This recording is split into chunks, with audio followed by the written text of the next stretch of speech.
وہ یہودی کہتا مجھے خیال یقین ہی نہ آئے کہ میرے گھر میں حضور، تو امیر حرم، میں غریب بے نوا، تو کجا من کجا، میرے گھر میں حضور آئے۔ کہتے کہاں ہے ہمارا پیارا؟ حضور وہ لیٹا ہوا ہے۔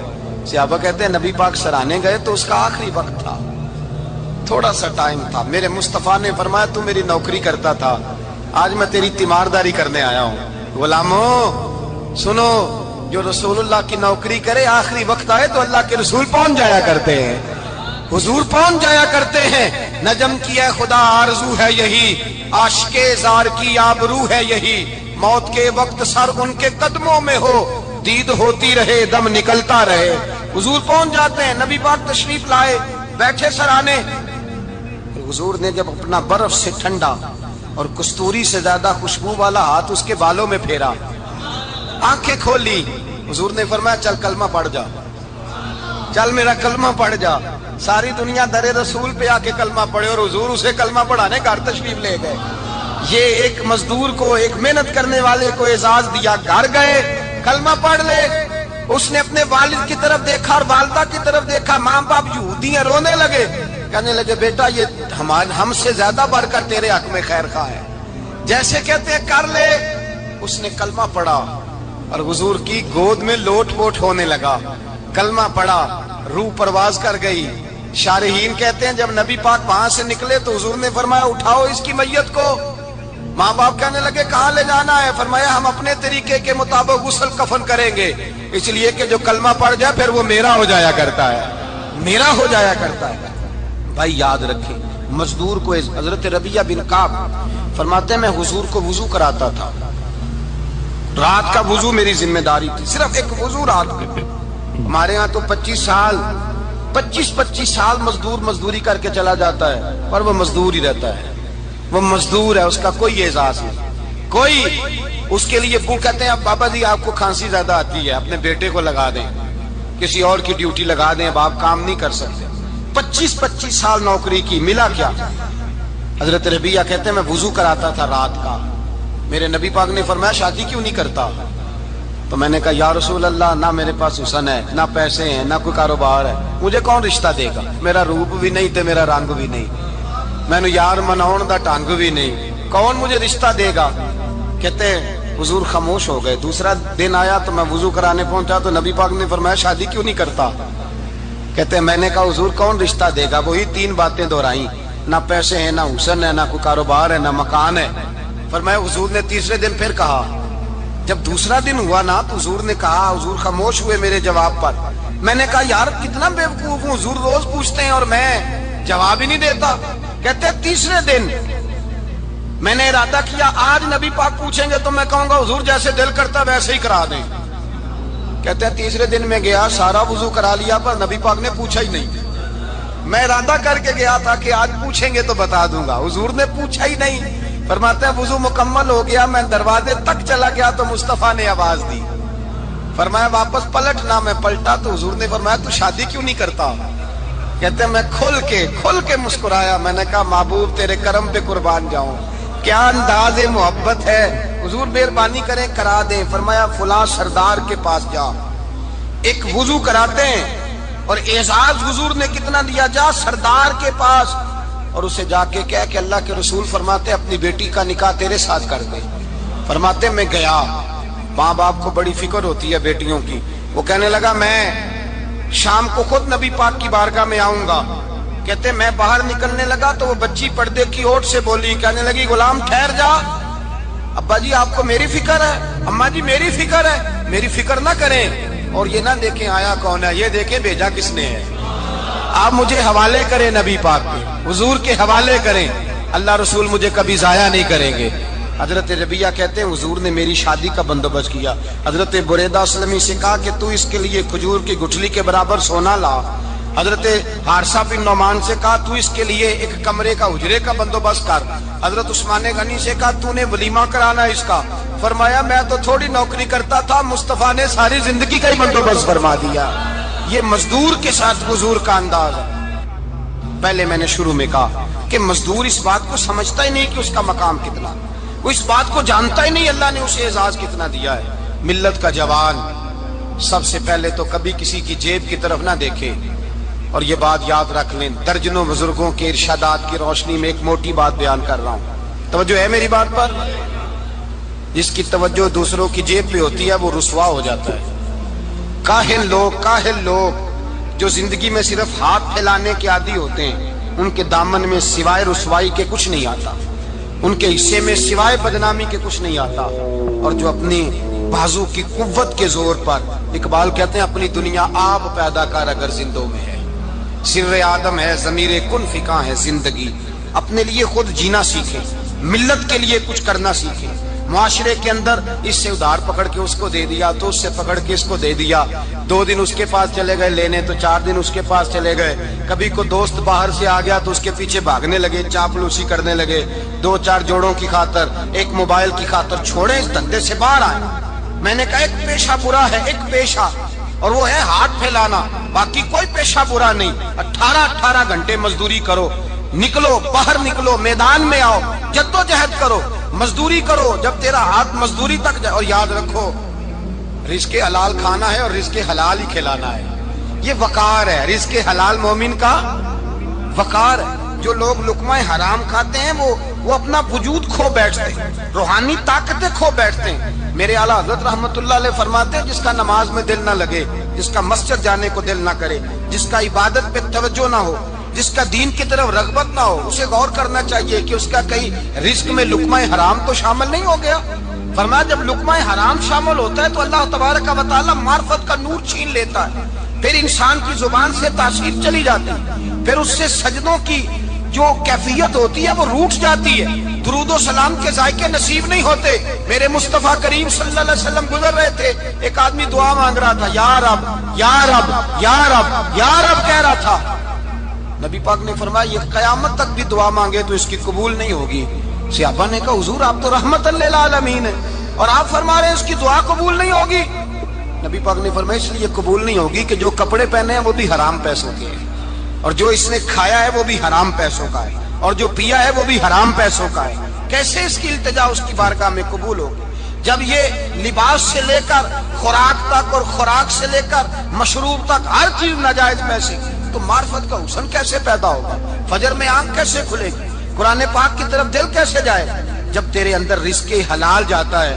حضرت بایزید بستامی فرماتے ہیں تو محنت کر کے حلال کی روٹی کھا، وہ تیرے وجود کے اندر جا کے نور بن جائے گی، اور ایسا نور بنے گی کہ وہ روٹی تجھے صبح خود جگا کے بیدار کرا کے اللہ کی بارگاہ میں جھکا دے گی۔ رزق حلال کھائیں، محنت کریں، جدوجہد کریں۔ حاتم طائی بہت بڑا سخی تھا۔ کسی شخص نے ایک دن حاتم طائی سے پوچھا کہ تو نے کبھی اپنے سے بھی بڑا سخی دیکھا ہے؟ کہنے لگا ہاں میں نے اپنے شہر کا ایک بابا دیکھا تو مجھ سے بھی زیادہ سخی ہے، مجھ سے بھی زیادہ سخی، مجھ سے بھی زیادہ، تجھ سے زیادہ؟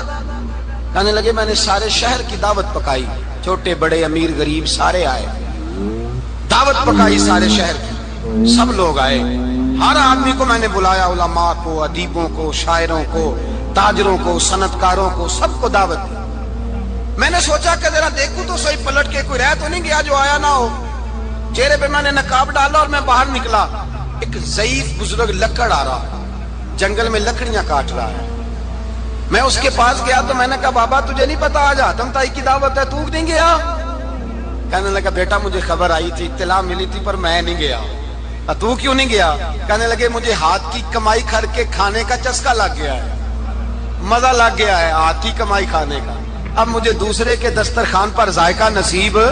ہمارے معاشرے کا تو المیہ ہے، لوگوں کو لذت ہی دوسرے کے دسترخوان پہ آتی، مفت کی روٹی کا ذائقہ نصیب ہوتا ہے۔ مجھے اپنے ہاتھ کی کمائی کا ذائقہ لگ گیا ہے، اب میں وہاں نہیں جاتا۔ کہتے ہیں میں پلٹنے لگا تو بابے نے بلایا، کہنے لگا ادھر آ یار۔ میں گیا تو اس نے 5 آنے نکالے، کہنے لگا حاتم طائی کا جو بندہ لنگر پکانے والا ہوا نا، یہ 5 آنے اسے دے دینا، حاتم طائی کو ضرورت نہیں میرے پیسوں، تو بڑا امیر آدمی ہے، یہ اس کو دے دینا 5 آنے لنگر والے کو، اور اس کو کہنا بڑے بڑے نیک لوگ آئے ہیں دعوت میں، 5 آنے میرے بھی شامل کر لیں، اور میرے ہاتھ کی کمائی چلو میری بھی روٹی کوئی کھا لے گا، کوئی اچھا آدمی میرے حصے کے میرے دیے ہوئے پیسوں سے لقمہ کھا لے گا تو اجر مل جائے گا۔ حاتم طائی کہتے ہیں میں نے کھینچ کے نقاب اتارا اور بابے کو کہا یار سینے سے لگ جا، میں تو مالدار ہو کے سخی ہوں، تو غریب ہو کے بڑا سخی ہے۔ تو غریب ہو کے بڑا سخی ہے، تیرے اندر اتنی خودداری عزت نفس. میرے بھائی، جس کا ہاتھ پھیلا ہوا ہے اس کا سمٹے گا نہیں، جس کا ہاتھ پھیلا ہوا ہے اس کا سمٹے گا نہیں. جس آدمی نے، میرے نبی پاک صلی اللہ علیہ وسلم نے فرمایا، جس نے اپنی ذات پر سوال کا دروازہ کھول لیا اس نے اپنے اوپر فقر کا دروازہ کھول لیا. سوال کا مجھے دے دو، مجھے دو. اسلام ایک پیشے کو ناپسند کرتا ہے اور وہ ہے مانگنے کا پیشہ، ہاتھ پھیلانے کا پیشہ، سوال کرنے کا پیشہ. اس کو ناپسند کیا ہے. باقی تو میرے حبیب پاک سید عالم صلی اللہ علیہ وسلم نے فرمایا، اگر تو محنت کر کے روزی کماتا ہے تو پھر تو معمولی آدمی نہیں، پھر تو اللہ کا محبوب بن گیا ہے، پھر تو محبوب الہی ہو گیا ہے. تو پھر تو اللہ تبارک و تعالیٰ تجھ سے محبت فرماتا ہے. اگر تو محنت کرتا ہے، مشقت کرتا ہے، آگے بڑھتا ہے، روزگار کے لیے نکلتا ہے، پھر تو اللہ کا محبوب ہے. نبی کریم علیہ الصلوۃ والسلام نے مزدور کو جو سب سے بڑا درجہ عطا فرمایا، سب سے بڑا مقام عطا فرمایا، وہ یہ ہے. کسی صحابی نے پوچھا، یا رسول اللہ صلی اللہ علیہ وسلم سب سے اچھا کھانا کون سا ہے؟ تو حضور نے فرمایا، وہ کھانا جو بندہ اپنے دو ہاتھوں سے مزدوری کر کے کھاتا ہے، وہ کھانا سب سے اچھا ہے. فرمایا اللہ کے نبی حضرت داؤد علیہ السلام اپنے ہاتھوں سے مزدوری کرتے.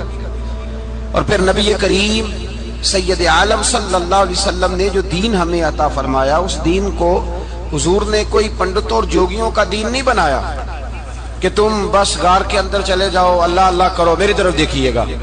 یہ نہیں فرمایا کہ تم بس ٹھیک ہے آ جاؤ مسجد تسبیح پکڑ لو، کوئی اور کام نہ کرو، بلکہ حکم دیا ہے کہ کسب معاش کرو، محنت کرو، جد و جہد کرو، ہاتھ ہلاؤ. قرآن مجید فرقان حمید نے کہا، وَجَعَلْنَا اللَّيْلَ لِبَاسًا، رات تمہاری پردہ پوشی کے لیے بنائی گئی ہے، رات تمہاری پردہ پوشی کے. وَجَعَلْنَا النَّهَارَ مَعَاشًا، اور فرمایا دن تمہارے رزق کمانے کے لیے بنایا گیا، جد و جہد کے لیے. حضرت عیسیٰ علیہ السلام کی ایک نوجوان سے ملاقات ہوئی تو فرمایا تو کیا کرتا ہے؟ کہنے لگا میں عبادت کرتا ہوں. تو فرمایا کھاتا کہاں سے ہے؟ کہنے لگا میرا بھائی کمائی کرتا ہے تو وہ مجھے اس میں سے حصہ دیتا ہے. تو آپ فرمانے لگے پھر تو عبادت گزار نہیں، تیرا وہ بھائی تجھ سے زیادہ عبادت گزار ہے، جو تیرے لیے یہ بندوبست کرتا ہے، جو تجھے یہ جد و جہد کر کے دیتا ہے، وہ تیرے لیے. حضرت عمر فاروق رضی اللہ تعالیٰ عنہ نے اپنے دور خلافت میں شوق دلایا صحابہ کو، محنت کرنے کا شوق. ہمارے معاشرے کے اندر لوگ دوسرے کی کمائی پر وقت گزارنا چاہتے ہیں، دوسرے کے مال پر نظر رکھتے ہیں. مجھے کچھ سسرال سے مل جائے، کچھ مجھے رشتہ داروں سے مل جائے، کچھ مجھے دوست احباب سے مل جائے، کچھ مجھے باقی جگہوں سے مل جائے. لوگ مختلف جگہوں پہ نظر رکھتے ہیں اور مختلف ہیلوں اور بہانوں کے ساتھ دوسرے کا مال ہڑپ کرنے کی کوشش کرتے ہیں. میرے حبیب کریم علیہ السلام نے توجہ دلائی صحابہ کو، مزاج عطا فرمایا. نبی پاک صلی اللہ تعالیٰ علیہ وآلہ وسلم نے ارشاد فرمایا، حضرت عمر کی بات کر رہا تھا، پہلے اس کو مکمل کروں. جناب عمر فاروق رضی اللہ تعالیٰ عنہ نے شوق دلایا صحابہ کو. تو ایک دن آپ گزر رہے تھے تو ایک صحابی وہ درخت لگا رہے تھے، اپنے ہاتھ سے درخت لگا رہے تھے. تو حضرت عمر فاروق رضی اللہ تعالیٰ عنہ نے دیکھا تو دیکھ کر فرمانے لگے، تجھے مبارک ہو، تجھے. فرمایا اللہ تبارک و تعالیٰ تیری عزت بھی بڑھا دے گا اور تیری محتاجی بھی دور فرما دے گا، اس لیے کہ تو محنت کر رہا ہے، تو جد و جہد کر رہا ہے، تو اپنے ہاتھ سے کوشش کر رہا ہے. اللہ تبارک و تعالیٰ تیرا رزق بھی بڑھا دے گا اور اللہ تیری عزت میں بھی اضافہ کرے گا. نبی کریم علیہ الصلوۃ والسلام نے فرمایا، عدل کرنے والے بادشاہ کے ساتھ جو آدمی جہاد کے لیے نکلے اس کا دین میں سب سے بڑا درجہ ہے. عدل کرنے والے حکمران کے ساتھ جو جہاد کے لیے نکلے اس کا سب سے بڑا درجہ ہے. فرمایا میرا وہ غلام جو صبح سے لے کر شام تک ایک دن رزق حلال کے لیے محنت کرتا ہے، فرمایا ایک پورا سال عدل کرنے والے بادشاہ کے ساتھ جہاد کرنے سے اللہ ایک دیہڑی لگانے والے مزدور کو زیادہ ثواب عطا فرمائے گا، اللہ اسے زیادہ اجر دے گا، اس لیے کہ وہ جد و جہد کر رہا ہے، وہ کوشش کر رہا ہے، میدان عمل میں نکلا ہوا ہے. مزدور کو ایک تو کاہلی بڑی ہے. ہر چوتھا نوجوان جس کو ہم دیکھتے ہیں اس کو پوچھتے ہیں تو کیا کرتا ہے؟ تو کاغذ جمع کرائے باہر جانے کے لیے. تو سالوں بیت گئے، بس وہ نہ کاغذ نکلے نہ صاحب باہر گئے. بھائی کوئی کام کر لیں تو کہتے ہیں میرے ابا جی کو 2-4 کروڑ روپیہ دے دیں گے تو کچھ کر لیں گے، اگر نہ دیا تو پھر دیکھیں گے دائیں بائیں۔ اور اس ظلم نے، اس زیادتی نے گناہ کے دروازے کھولے ہیں، لالچ کے دروازے کھولے ہیں، قتل کے دروازے کھولے ہیں۔ اس گناہ نے رشتے ناطے توڑ ڈالے، لوگ کسی کی ذات سے تو پیار کر ہی نہیں رہے، جیب سے محبت ہو رہی ہے۔ لوگ دیکھتے ہیں کہ کون سا ایسا طریقہ اختیار کروں کہ بغیر کمائی کے میرے ہاتھ پیسے آئیں۔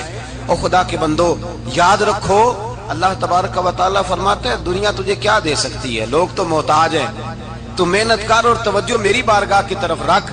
حضرت عمر فاروق فرماتے ہیں مصطفیٰ کریم صلی اللہ علیہ وسلم نے فرمایا جو توجہ اللہ کی جانب رکھے اور کوشش کے لیے نکل کھڑا ہو، اس طرح پرندہ سویرے بھوکا جاتا ہے شام کو پیٹ بھر کے آتا ہے، اللہ اس بندے کو بھی پیٹ بھر کے روزی عطا فرمائے گا۔ حضرت حسن بصری رحمت اللہ علیہ تشریف فرماتے تو ایک نوجوان آیا، اس نوجوان نے کہا حضرت آج کے بعد میں نے فکر نہیں کرنی کام کاج کی، میں نے نہیں کوئی بھی توجہ کرنی کمانا کیسے ہے کھانا کیسے ہے، میری فکریں دور ہو گئیں۔ فرمایا کیا ہوا؟ کہنے لگا میں آج جنگل میں مزدوری ڈھونڈنے گیا تھا تو میں نے ایک عجیب انداز دیکھا ہے، ایک شیر نے شکار کیا، اس نے کچھ خود کھایا، کچھ اس نے بانٹا، کچھ تھوڑا سا شکار لے کے وہ گیا، پہاڑ کی چوٹی پر ایک لومڑی بیٹھی تھی، وہ لومڑی دونوں ٹانگوں سے معذور بھی تھی، آنکھوں سے اندھی بھی تھی۔ اس شیر نے جا کے اس کے منہ کے اندر وہ شکار ڈالا ہے اور لومڑی نے کھایا ہے۔ کہنے لگا جو رب اندھی اور لنگڑی لومڑی کو پہاڑ پر رزق دے سکتا ہے مجھے بھی دے دے گا، میں نے کوئی کام نہیں کرنا۔ تو حضرت حسن بصری رحمت اللہ علیہ فرمانے لگے کتنی چیزیں دیکھی تو نے، ایک شیر اور ایک لومڑی۔ فرمانے لگے تو نے لومڑی بننے کا پروگرام بنایا، شیر بننے کا کیوں نہیں بنایا؟ تو شیر بننا، خود بھی کھا دوسروں کو بھی کھلا، تو نے لومڑی بننے کا پروگرام بنایا ہے۔ مزدوروں کوئی حضرت حسن بصری فرما رہے ہیں کہ مزدور لومڑی نہیں ہوتا، مزدور تو شیر ہوتا ہے، مزدور تو یہ تو شیر ہوتا ہے، شیر۔ اس کا مالک جو جس نے اس کو دیہڑی پہ رکھا ہے وہ بھی مزدور کی کمائی کھا رہا ہوتا ہے، وہ بھی مزدور کی، تو مزدور تو شیر ہے۔ انہیں سر جھکا کے نہیں جینا چاہیے، انہیں سر اٹھا کے جینا چاہیے۔ یہ تو بڑے قیمتی وجود کے لوگ ہیں جو مزدوری کرنے نکلتے ہیں، ان کے کچھ حقوق ہیں، کچھ حقوق۔ ہمارے حکمران بھی حقوق کا تعین کرتے ہیں، کہتے ہیں 15,000 سے زیادہ، یہ جو بجٹ آیا ہے نا اس میں 15,000 سے زیادہ، کہتے ہیں مزدور کی تنخواہ 15,000 ہونی چاہیے۔ کتنی جی؟ جی 15,000 سے کون سا گھر چلتا ہے؟ ویسے مولویوں کی بھی اتنی ہے، اور میرے خیال ہے کم مولویوں کی 15,000 ہے، 10 کے قریب ہی ہے، اور اس کو بھی کہتے ہیں کہ تو بڑا کھاتا ہے، ارادہ ہے عید کے بعد تجھے چھٹی کرا دی جائے، بڑے خرچے ہیں تیرے مولوی۔ 15,000 روپیہ تنخواہ مزدور کی، گزارا ہوتا ہے؟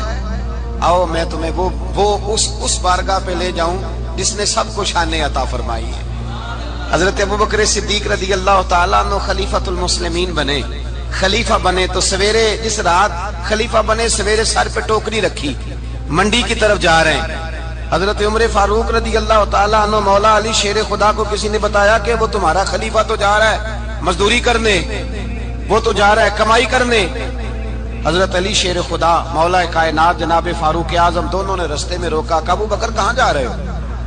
فرمانے لگے کام کرنے جا رہا ہوں، مزدوری کروں گا، منڈی میں جاؤں گا، تجارت کرتا تھا اس کو جاری رکھوں گا، بچوں کا پیٹ بھی تو پالنا ہے۔ اب تمہاری حکومت کے پیچھے بچے تو نہیں نا بھوکے مروا لینے، میں نے کچھ کرنا تو ہے۔ حضرت عمر کہنے لگے چلا آ کے بیٹھ، ہم صحابہ کو اکٹھا کرتے ہیں اور مال غنیمت سے تیرا وظیفہ لگاتے ہیں، آپ کو وظیفہ ملے گا مانا، تو آپ بیٹھ کر کے مسجد میں تو ڈیوٹی کریں۔ بیٹھ گئے، مشاورت ہوئی تو حضرت ابوبکر صدیق رضی اللہ تعالیٰ پوچھنے لگے جناب بتلائیے آپ کا کتنا وظیفہ لگایا جائے؟ تو حضرت ابوبکر صدیق فرمانے لگے اتنا لگا دو جتنی ایک مزدور کی تنخواہ ہوتی ہے۔ تو ایک صحابی بول کے بڑے میٹھے اور دھیمے لہجے میں کہنے لگے ابوبکر اگر تیرا گزارا نہ ہوا تو، اگر تیرا گزارا نہ ہوا تو۔ حضرت ابوبکر صدیق فرمانے لگے اگر میرا گزارا نہ ہوا تو میں مزدوروں کی تنخواہوں میں اضافہ کر دوں گا، اگر مزدوروں کے گھر چلنے لگیں گے تو میرا بھی چلے گا، میں ان کی تنخواہیں بڑھاؤں گا صرف اپنی۔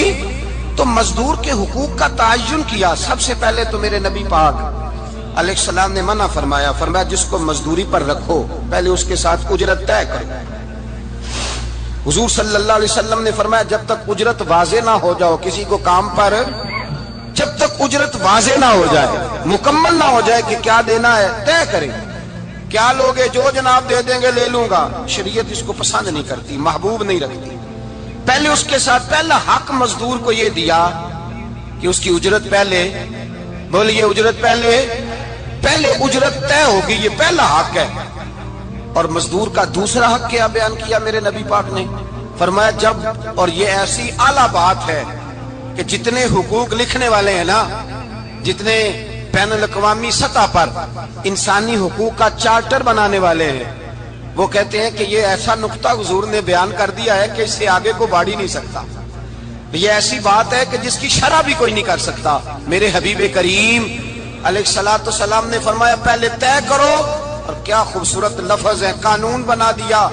فرمایا جب مزدور مزدوری کر لے تو اس کا پسینہ خشک ہونے سے پہلے اسے ادا کر دینا، اس کا پسینہ خشک ہونے سے پہلے اسے اس کی مزدوری دے دو۔ بیچارے نے محنت کی ہے، اپنے گھر جائے، یہ نہیں کہ اس نے مزدوری کیا تو تم نے کہا نہیں ادھر سے پینٹ صحیح نہیں ہوا، یہ تو لے جا 2000 اور پھر میں تیرا حساب کروں گا، ابھی ذرا میں چیک کرا لوں 2-4 لوگوں کو بلا کر کے، وہ فلاں جگہ سے نا ایک کونا خالی رہ گیا۔ اللہ سے ڈرنا چاہیے، اللہ سے ڈرنا چاہیے۔ اگر اللہ تبارک و تعالیٰ نے 2-1 آدمیوں کو ملازم آپ کا بنا دیا ہے تو پھر خیال ہونا چاہیے۔ ایک صحابی اپنے خادم غلام کو مار رہے تھے تو میرے نبی پاک تشریف لائے، فرمایا کیوں اسے مار رہا ہے؟ حضور غلطیاں بڑی کرتا ہے۔ تو نبی پاک نے فرمایا جتنا تجھے اس پر اختیار ہے نا، اس سے کہیں بڑھ کر میرے رب کو تیرے اوپر بڑا اختیار ہے۔ کہا حضور یہ بڑی غلطی کرتا ہے، میں آخر کتنا معاف کروں؟ تو حضور نے فرمایا اتنا معاف کر جتنا میرا رب تجھے معاف فرماتا ہے۔ پتہ ہے تیری صبح سے لے کر شام تک کتنی کوتاہیاں ہیں۔ درگزر کا حکم دیا، پہلا حق یہ دیا مزدوری طے کرو، دوسرا حق یہ دیا پسینہ خشک ہونے سے پہلے ادا کرو، تیسرا حق یہ دیا کہ اس سے درگزر کرو، غلطی ہو جائے تو درگزر کرو۔ تو یا رسول اللہ مزدوری کتنی دیں؟ میرے نبی پاک بخاری مسلم حضور سید عالم صلی اللہ علیہ وسلم نے فرمایا مزدور کا حق بیان کیا نبی پاک نے، اور ایک بات ارشاد فرمائی تو اس کے اندر کئی پہلو، ایک حدیث میں کئی پہلو بیان فرمائے۔ حبیب پاک نے فرمایا جیسا تم کھاتے ہو ویسا ہی اسے کھلانا ہے۔ کوئی نہیں، آپ شاید سو رہے ہیں کچھ حضرات، جیسا خود کھاتے ہو ویسا ہی، بھئی بس ختم ہو گئی بات۔ اتنی بڑی بات کر دی سرکار نے۔ کبھی دیکھا ہے آپ نے کہ مزدور کو ایسے کھلایا جا رہا ہو جیسا مالک کھا رہے ہیں؟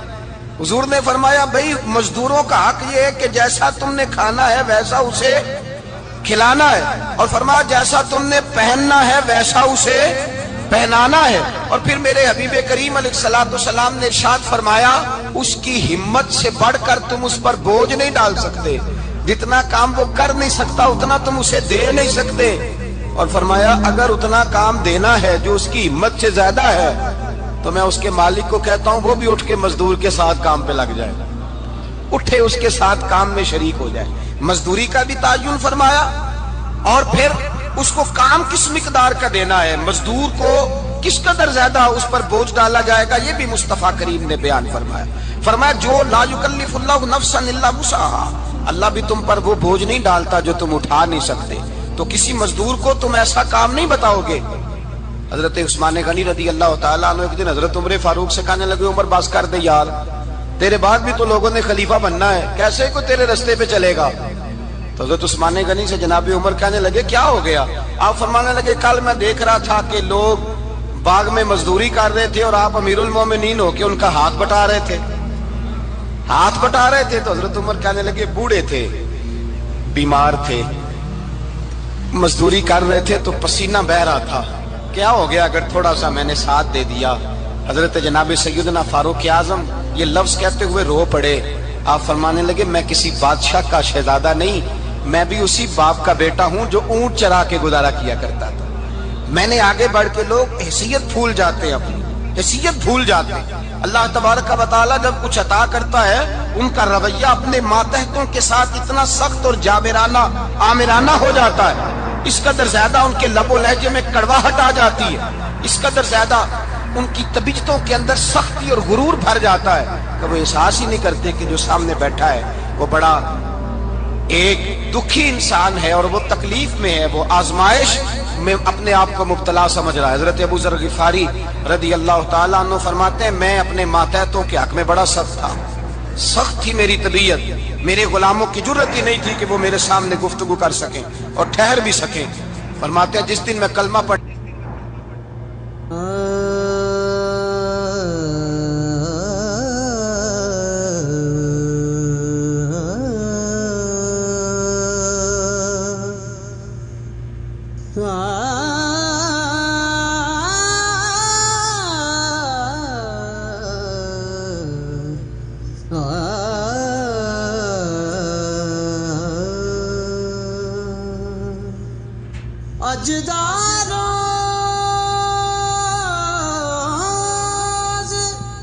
گیا، جس دن میں حضور کی بارگاہ میں، تو میں نے کہا حضور کوئی خاص نصیحت؟ تو نبی پاک نے فرمایا میری نصیحت تیرے لیے یہ ہے کہ جیسا تو نے کھانا ہے ویسا ہی غلام کو کھلانا ہے، جیسا تو نے پہننا ہے ویسا ہی غلام کو پہنانا ہے۔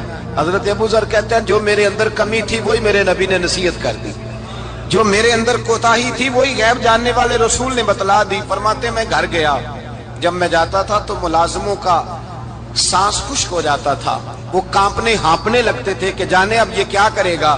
حضرت ابو ذر غفاری فرماتے میں گیا، ایک شخص سے میں نے کہا کھانا پکاؤ، کھانا پکایا، دسترخوان پہ لگایا اور اپنے سارے ملازموں کو کہا آؤ یار میرے ساتھ بیٹھ کے روٹی کھاؤ، آؤ سارے میرے ساتھ بیٹھ کے کھانا کھاؤ۔ فرماتے ہیں انہوں نے کھانا کھایا، پھر میں ان کو بازار لے گیا، جیسے کپڑے میں پہنتا تھا ویسے ہی میں نے ان کے لیے بھی خریدے۔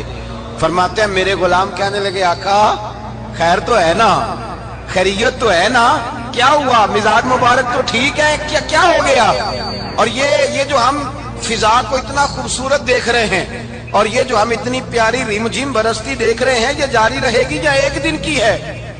تو حضرت ابو ذر غفاری رو پڑے، کہنے لگے اب تمہیں ابو ذر غفاری بدلا ہوا ملے گا، اس لیے کہ اب میں وہ نہیں رہا، اب میں رسول اللہ کا کلمہ پڑھ کے غلام مصطفیٰ بن گیا ہوں، اب میں بدل گیا ہوں، میری طبیعت بدل گئی۔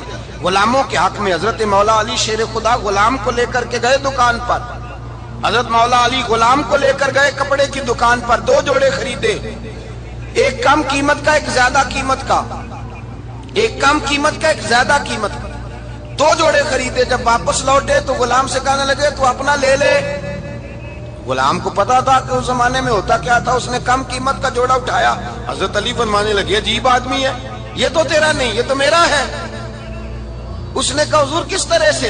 آپ فرمانے لگے تیرے لیے قیمتی جوڑا اس لیے خریدا ہے کہ تو جوان ہے، اور میں نے اپنے لیے اس لیے چھوٹا خریدا ہے کہ میں تو اب بوڑھا ہو گیا ہوں، مجھے تو حاجت نہیں۔ کہنے لگا حضور بوڑھے اور جوان کا مطلب نہیں، آپ علی ہیں، من کنت مولا فہذا علی، علی مولا، علی مولا، آپ چونکہ مولا علی ہیں اور آپ امیر المومنین ہیں، لہذا آپ نے تخت پر بیٹھنا ہے، آپ نے سلطنت کو چلانا ہے، آپ پہنیے۔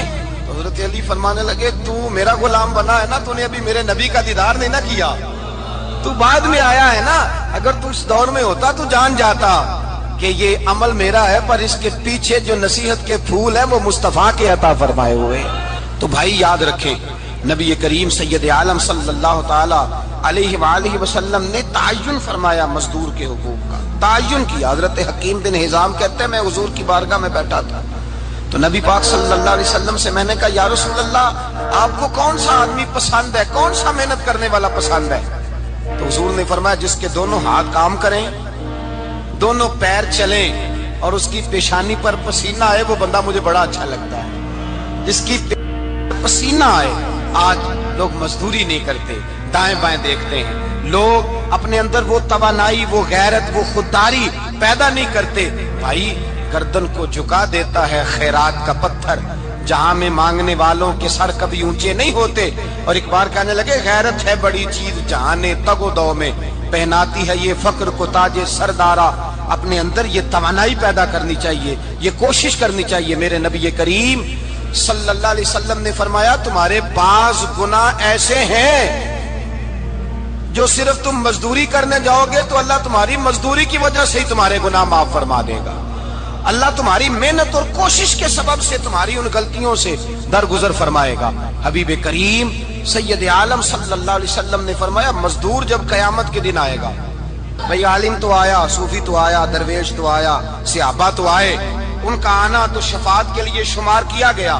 میرے مصطفیٰ نے فرمایا جب مزدور آئے گا، مزدور کی سب سے بڑی غلطی یہ ہے کہ مزدور اپنے آپ کو نیچ سمجھتا ہے۔ مزدور کی سب سے بڑی غلطی یہ ہے کہ یہ اپنے آپ کو چھوٹا سمجھتا ہے۔ اس کی زیادتی یہ ہے کہ یہ اپنی سوچ کو بڑا نہیں کرتا، یہ سمجھتا ہے نہیں کہ بھئی میں تو دو ہاتھوں کی محنت کی کمائی کھاتا ہوں، یہ آرزو کرم اور میں آپ سے کروں، یہ بھیک اس کو دیجئے جس کا خدا نہ ہو۔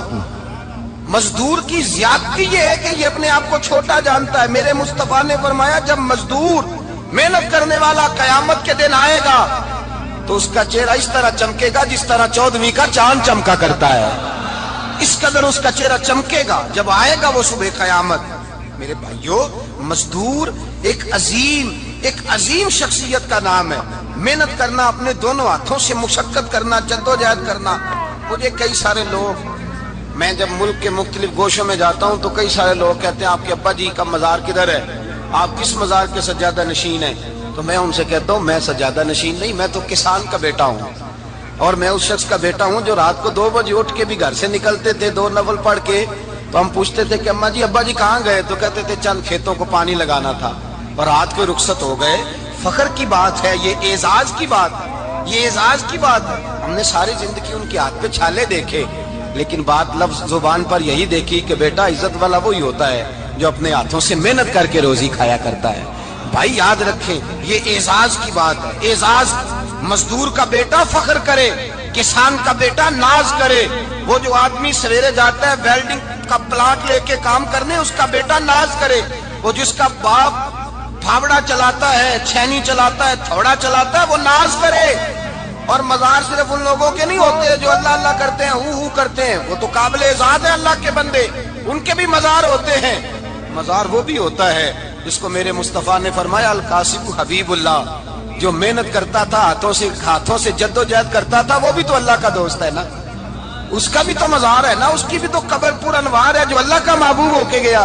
تو بھائی اپنا اعزاز جانے، سمجھے اس بات کو۔ میرے مصطفیٰ کریم صلی اللہ علیہ وسلم مزدور کو عزت دیتے، وقار دیتے، اور جو حضور کے گھر میں خادم ہوتے ان کی ناز برداری کرتے۔ ہمارے گھر میں جو بی بی برتن دھوتی ہے وہ ہمارے ساتھ بیٹھ کے روٹی نہیں کھا سکتی، اس کو یہ اجازت نہیں ہوتی۔ ہمارا جو مزدور ہوتا ہے نا، ایک صاحب کہنے لگے یہ بچہ میرے پاس کام کرتا ہے، اس کے ابا جی بھی کرتے تھے، تو میں نے کہا اس کا مطلب یہ ہے کہ تم نے آگے نہیں بڑھنے دیا، تم نے کہا مزدور ہی رہنا ساری زندگی، یہی رہنا میرے پاس، آگے نہ بڑھنا۔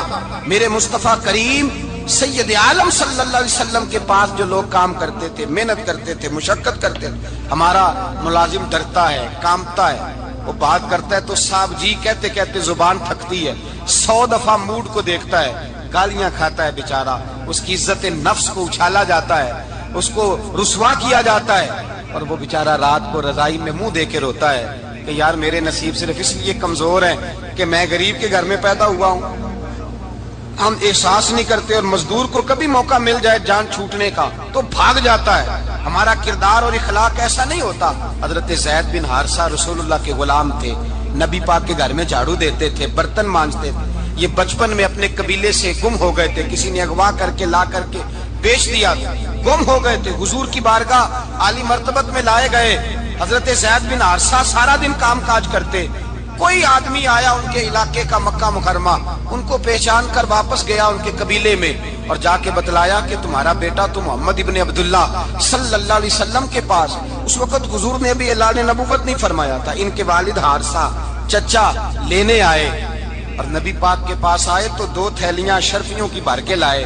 کہنے لگے حضور یہ پیسے لے لیں، 2 تھیلیوں میں پیسے ڈالیں، دینار ہے درہم ہے، حضور لے لیں، ہمارا بیٹا دے دیں۔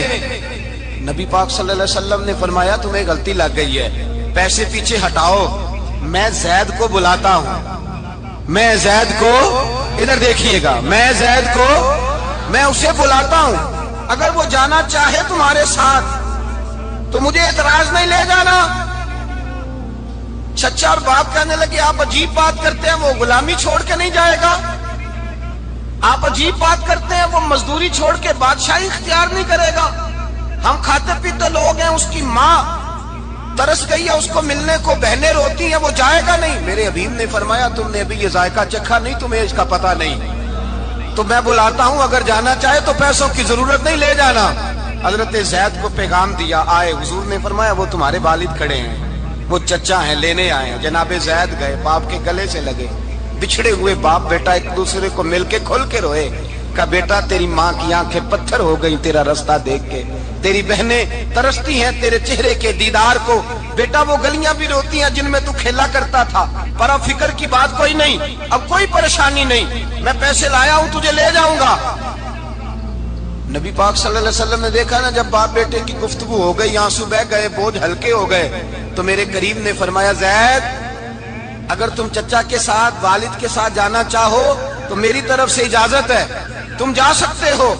یہ لفظ کہے تو جناب زید دوڑ کے حضور کے قدموں میں آ کے بیٹھ گئے۔